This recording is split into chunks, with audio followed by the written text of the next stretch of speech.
শুভ সকাল সবাইকে। কেমন আছেন সবাই? তো বেশ কিছুদিন আগের একটা ভিডিও আজকে শেয়ার করতে যাচ্ছি। আর এই যে সকাল সকাল ঘুম থেকে উঠে চোখ মুছতে মুছতে চলে আসলাম রান্নাঘরে। একদম ভোরে উঠি আমি, 5টার দিকে উঠে, চারদিকে অন্ধকার থাকে, তখন আমার ঘুম থেকে উঠতে হয়। ছেলের যেদিন স্কুল থাকে আমার দেখা যায় যে 5টায় ঘুম থেকে উঠতে হয়, কারণ হলো একদম 7টার সময় স্কুলে পাঠাতে হয়। 7:30টার থেকে ক্লাস, 7টার একটু আগেই বের হয়ে যায়। তো ঘুম থেকে উঠে ফ্রেশ ট্রেশ হয়ে রান্নাঘরে চলে আসছি। এখন কিছু যে মগ গ্লাস সেগুলো ছিল ধুয়ে নিলাম। আর আমি সকালে ঘুমের থেকে উঠি, কারণ আমার ওই তাড়াহুড়া লেগে যায়, ধীরে সুস্থে কাজ করতে বেশি পছন্দ করি সময় নিয়ে। তার জন্য আমি 5টার সময় ঘুমের থেকে উঠি। তারপরে যেগুলো পরিষ্কার করে রেখে দিলাম। আর সকালে ছেলে যেহেতু স্কুলে যাবে ওর জন্য ভাতই রান্না করি। তো ভাতের মারটা আমি এভাবেই গেলে নিই, মানে দীর্ঘ 15 বছর যাবত আমি এভাবেই ভাতের মারগালা ভাতই রান্না করা হয়। তো ভাতটা রান্না করে ছেলেকে খাইয়ে দিয়ে স্কুলে পাঠিয়ে দিব। তো এখানে আবার ডিমও সেদ্ধ করে নিচ্ছি আমি আর আমার শাশুড়ি মায়ের জন্য। তো ছেলের টিফিনের দিকে রেডি, এখন স্কুলে যাবে সে। টিফিনে দিয়েছি একটা সন্দেশ, আর একটা হলো গতকাল মানে এর আগে হলো গিয়েছিলাম বাইরে রেস্টুরেন্টে, সেখানে হলো চিকেন ফ্রাই খেয়েছিলাম, একটা আবার নিয়ে এসেছিলাম, সেটাই ভেজে দিয়ে দিলাম। তো তারপরে আমি সকালের খাবার দাবার খেয়ে নিয়েছি। এখন আবার সকালের এক পর্ব তো শেষ করলাম। এখন আবার দুপুরের জন্য রেডি হতে হবে, মানে রেডি বলতে রান্নাঘরে কি কাজ করব, কি রান্না করব সেই চিন্তা। তো ফ্রিজ থেকে মাছ বের করে নিলাম, কি কি মাছ আছে, এখানে ইলিশ মাছ বের করে নিয়েছি, আর ছোট মাছ আছে সেটাই ভিজিয়ে রাখলাম, রান্না করব। আর আমাদের মহিলাদের মাথায় একটা চিন্তাই ঘুরতে থাকে, কখন কি রান্না করব, মানে রাতে ঘুরতে থাকে সকালে কি রান্না করব, সকালেরটা শেষ হলে মনে হয় যে দুপুরে কি রান্না করব, এভাবেই চলতে থাকে। তো যে আমার মা এসেছিল, মা কিন্তু চলেও গিয়েছে, বললাম না এটা অনেক দিন আগের একটা ভিডিও, সেটা এখন এডিট করে আপলোড করব। তো মা সব সবজি টবজি কেটে দিচ্ছে, দুপুরে যা রান্না করবো। আর আমি এদিক দিয়ে হলো আচার বানানো হয়েছিল, আমের আচার, তো সেটা এখন জাল দিয়ে নিয়েছিলাম, ঠান্ডা হয়েছে, মানে 2-1 দিন গতকাল জাল দিয়ে রেখেছিলাম, সেটা ঠান্ডা হয়েছে, আজকে বয়ামে ভরে রাখছে। একদম কেমন জানি হয়ে গেছিলো, এত এত তেল দিয়ে রাখি তারপরেও কেমন জানি নষ্ট হয়ে যাচ্ছে।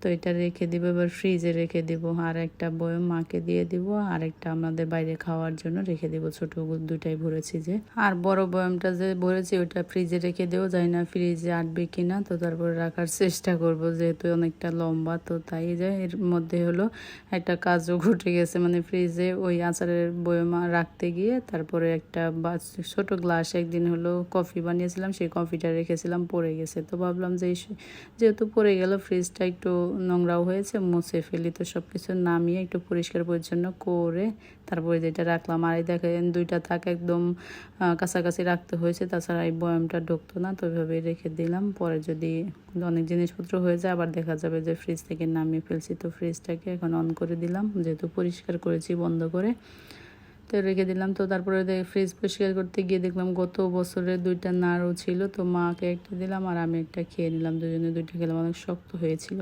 তো এই যে ছোটো মাছ রান্না করবো, এই মাছগুলো মা বাড়ি থেকে নিয়ে এসেছিলো আসার সময়। আর এই কয় পিস ইলিশ মাছ ছিল, এই ইলিশ মাছগুলোও রান্না করব। 2 পিস ছেলেকে ভাজি করে দিব, আর হলো পুঁই শাক দিয়ে রান্না করবো। এগুলো সব সবজি মা কেটে দিয়েছে। আর একটা জিনিস সুবিধা হয় কি, মানে কেউ যদি কেটে কুটে দেয় খুব সুবিধা হয়, শুধু রান্নাটা করে নিয়ে আসি। তো মা যে কতদিন ছিল মাই কিন্তু সবজি টবজি সব কেটে দিয়েছে, আমি শুধু রান্নাটা করেছি। এদিকে রান্না বান্না শেষ। এই যে পুঁই শাক দিয়ে ইলিশ মাছ রান্না করেছি, মাথা তারপরে পিসা ছিল সেটা দিয়ে ঢেঁড়স ভাজি, লেবু কেটে নিয়েছি। আর মসুরির ডাল রান্না করেছি হলো ডাঁটা দিয়ে, আর ছোটো মাছ পেঁয়াজ দিয়ে ভুনা করেছি। তো এই ছিল আমাদের আজকে দুপুরের রান্না বান্না। তো বিকেলবেলা ছেলেকে নিয়ে আবার গিয়েছিলাম হলো কোচিংয়ে। আসার পথে যে দোকান বই, তারপরে খাতা পেন্সিল রাবার শার্পনার কিনে এনেছে। এগুলো হলো আমার ভাইয়ের ছেলের জন্য, মানে এবার ওকে খেলনা কিনে দিই নাই, ভাবলাম যে এখনও যে পড়াশোনার বয়স হচ্ছে, একটু একটু লেখাপড়া করে আর কি। স্কুলে তো এখনও ভর্তি করানো হয় না, এরকম বয়সও হয় নাই ভর্তি করার। তো বাসায় একটু আর মা নিয়ে পড়ায়, তো ভাবলাম যে এবার বই খাতা এগুলোই কিনে দিই, সেটাই কিনে দিয়েছি, মা নিয়ে যাবে আর কি। তো তারপরে যে চিকেন ফ্রাই ছিল, বললাম না একদিন KFC-তে গিয়েছিলাম, সেখান থেকে খাওয়া শেষ হয়েছিল না, তো কিছুটা নিয়ে আসলাম, সেটা ছেলেকে ভেজে দিলাম। আর এই যে আঙ্গুর নিয়ে আসছি, সেটা মিলে এখন সবাই খাবো আর কি। তো তারপরে যে সন্দেশ ছিল, এগুলো দিয়ে আমরা এখন বিকেলের নাস্তা করব। তো বিকেলবেলা সবার জন্য খাবার টাবার নিয়ে এখন হলো ড্রয়িং রুমে গিয়ে বসবো। তো এর আগে জন্মাষ্টমী উপলক্ষে তাল যে নিয়ে আসা হয়েছিল, সেখান থেকে কিছুটা তাল চিপে মা ফ্রিজে রেখে দিয়েছিল, তো সেগুলোই বের করে রাখলাম। অনেক আগের আবার ছিল, নারকেল কোড়া ছিল, সেটা দিয়ে বানাবো তালের বড়া। তো ফ্রিজেই যেহেতু রয়েছে তো ভাবলাম যে আজকে তালের বড়াটা বানিয়ে নিই, মাও চলে যাবে। আর অনেক বেশি ঠান্ডা ছিল, মাখতেই পারতেছিলাম না, মানে তালের রস, তারপরে ময়দা, চালের গুঁড়, আর এবারে হলো নারকেল কুড়াটা দিয়েছি। এর আগে কোনোদিন মানে নারকেল কুড়া দিয়ে এরকম করা হয় না, যেহেতু ফ্রিজে ছিল তো ভাবলাম দিয়ে দিই। তারপর সুজিও কিন্তু দিয়েছিলাম, সুজিটা দিলে একটু মচমচা হয়, আমার কাছে বেশ ভালো লাগে, বাইরের দিকটা অনেক মচমচে থাকে। তো পরিমাণ মতো চিনি দিয়ে তারপরে ভালো করে মেখে নেবো। আর মাখতে গিয়ে দেখলাম যে অনেকটা মানে ঠান্ডা ছিল, তো মাখতে পারতেছিলাম না, একদম হাত বরফ হয়ে আসতেছিল। তো কিছুক্ষণ রেখে দিয়ে তারপরে আবার মিক্সড করেছি। আর আমি এই তালের বড়াটা কিন্তু এবার 13 দিনের মানে ভাদ্র মাসের 13 দিনের দিন কিন্তু পিঠা খেতে হয় আমাদের। তো 13 দিনের আগেই বানিয়ে ফেলেছিলাম, ভুলেই গিয়েছিলাম এবার 13 দিন যে কবে ছিল, তার 2-3 দিন আগে আমি তালের বড়াটা বানিয়ে ফেলেছিলাম, মনেই ছিল না। তো তারপরে আর 13 দিনের দিন এবার আমার পিঠা বানানো হয় নাই। তালের বড়া যেদিন বানিয়েছিলাম তারপরের দিন আবার আমি পাটিসাপটা পিঠাও বানিয়েছিলাম, যেহেতু নারকেল কুড়াটা আরও বেশ কিছুটা ছিল, তো ভাবলাম যে পাটিসাপটাটা বানিয়ে নেই। তো পাটিসাপটার ভিডিওটা শেয়ার করা হয় না আপনাদের সাথে, শুধু ওই যে তালের বড়াটা করেছিলাম। আর তালের বড়াটা বানাতে তো বেশ ভালোই লাগে। তালের বড়া কিন্তু এরকম আমার গোল গোল হয় না, একদম চোখা চোখা, খুব একটা বেশি ভালো হয় না। তো খেতে কিন্তু অনেক মজা হয় বেশি। এবারে নারকেল কোড়া দেওয়াতে আমার কাছে বেশি ভালো লেগেছে, সুজি দেওয়াতে বাইরের দিকটা অনেক মচমচে ছিল আর ভিতরের দিকটা একদম সফট ছিল। আর পিঠা দেখা যায় যে বাসিটা খেতেই বেশি ভালো লাগে, মানে যেদিন বানানো হয় গরম গরম খাওয়ার থেকে এই তালের বড়া, মালপোয়া এগুলো কিন্তু পাটিসাপটা এগুলো কিন্তু পরের দিন খেতেই বেশি ভালো লাগে। তো এই যে অনেকগুলোই বানিয়ে নিয়েছিলাম, অনেক সুন্দর হয়েছিল বানানো।